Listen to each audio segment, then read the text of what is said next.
માનનીય પ્રધાનમંત્રી શ્રી નરેન્દ્ર મોદી સાહેબનો એક સંકલ્પ છે અને એનું એક આહ્વાન પણ છે. એમને કહેવું છે કે જળ સંચય જન ભાગીદારીથી જન આંદોલનમાં પરિવર્તિત કરવું જોઈએ. સાથે સાથે એમણે કર્મભૂમિથી માતૃભૂમિ માટે પાણી માટે યોગદાન આપવું જોઈએ એવું આહ્વાન કર્યું. મને કહેતા આનંદ થાય છે કે 35 લાખ સાક્ષર લોકોએ CSR ફંડમાંથી પોતાના ડોનેશન કરીને પોતાના ગામમાં જે કામ કર્યા એના કારણે 35 લાખથી વધુ સ્ટ્રક્ચર આજ દિન સુધી બની ગયા છે. આ વર્ષે અમારું ટાર્ગેટ બીજા 65 લાખ એટલે કે 1 કરોડ સુધી પહોંચવાનો છે.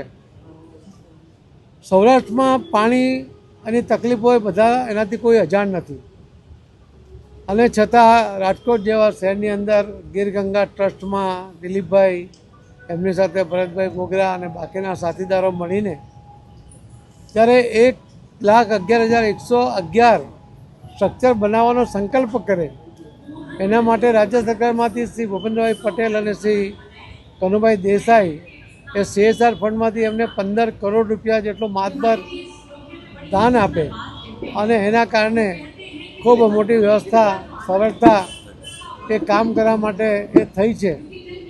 આ સૌરાષ્ટ્રની પ્યાસી ધરતીને 1 થી 2 વર્ષની અંદર જ પણ તૃપ્ત કરવા માટેનો પ્રયત્ન આપણે થઈ રહ્યો છે.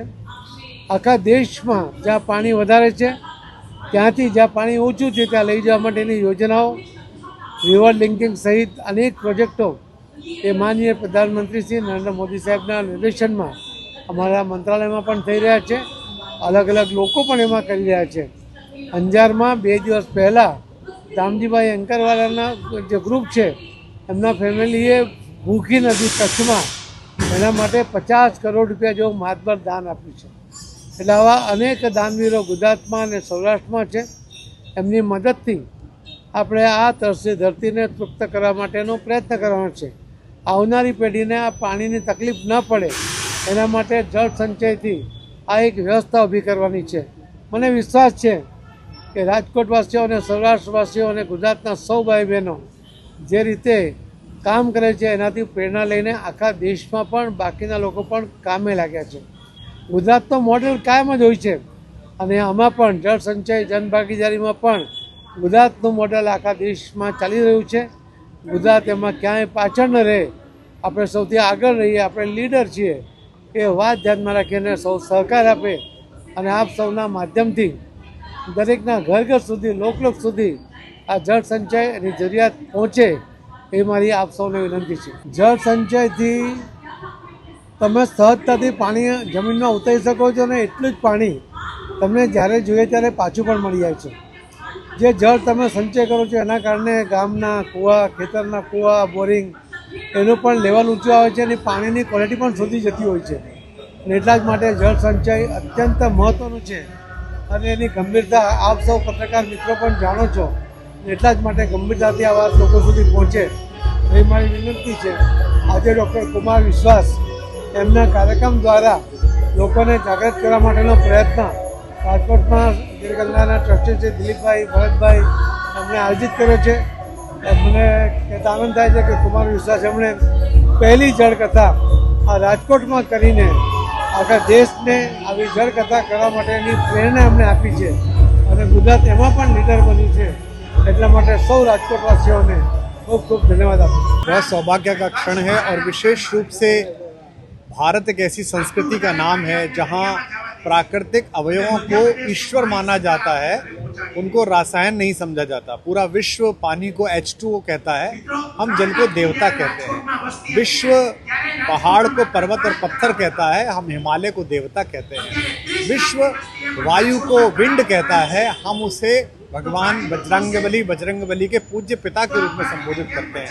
तो जब तक आप जो प्राकृतिक अवयव हैं, पंचभूत हैं, उनमें देवता नहीं देखेंगे तब तक उनके संरक्षण में नहीं लगेंगे। और सुदूर सौराष्ट्र में गीरगंगा फाउंडेशन के माध्यम से गौवंश के संवर्धन के लिए और जल संरक्षण के लिए जो प्रयास हो रहा है वो बहुत ही शोभनीय है, सराहनीय है।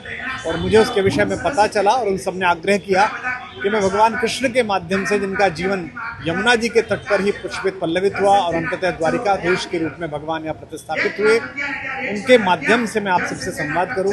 तो कल बहुत रस बरसा भगवान श्री कृष्ण की संकल्पना और इस समय भारत में उनकी उपादेयता, उनके दर्शन की, उनके ज्ञान की इस पर चर्चा हुई। आज कृष्ण के रस पक्ष पर चर्चा होगी और कल कृष्ण के कूटनीतिज्ञ नायक इस रूप पर चर्चा होगी। मैं आशा करता हूँ आप सब आएंगे और जिस भारी मात्रा में पूरा राजकोट उमड़ा है ऐसे ही अगले 2 दिन तक आप सब। पूरे भारत में ही और पूरे विश्व में जल अपने आप में बहुत गंभीर विषय है और ये बड़ी प्रसन्नता का और आश्वस्ति का विषय है कि देश के यशस्वी प्रधानमंत्री जी का ध्यान इस ओर है और CR पाटिल जैसे सामर्थ्यवान नेता उस विभाग को संभाल रहे हैं। पहले हमारे एक और प्रिय मित्र जो राजस्थान से हैं वो इस विभाग को संभाल रहे थे और हम आशा करते हैं कि जन भागीदारी के माध्यम से जो जल संचय उसका प्रयास होगा। हमारे ग्रामीण दर्शन में जल संचय पहले से ही चलता था, लेकिन अंग्रेजों के आगमन के बाद जो नई यूरोपीय योजनाएं भारत में लगाई गई उसमें ग्रामीण व्यक्ति की भागीदारी कम हो गई।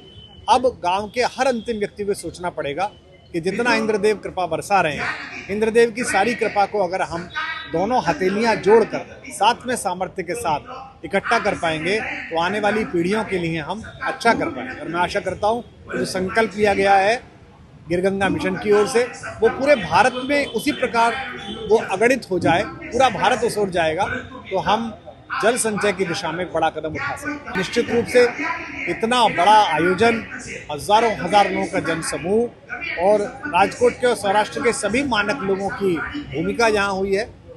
मेरे समक्ष निजी आनंद का विषय यह है कि द्वारिका प्रदेश है, हम लोग ब्रज के लोग हैं, हमने हंसता गाता गुनगुनाता कन्हैया आपको सौंपा था, आपने उसे द्वारिकाधीश बनाया, इसका आभार भी है। जो रस पक्ष थोड़ा कम रह गया था उसे उड़ेलने के लिए ब्रज से एक व्यक्ति आया।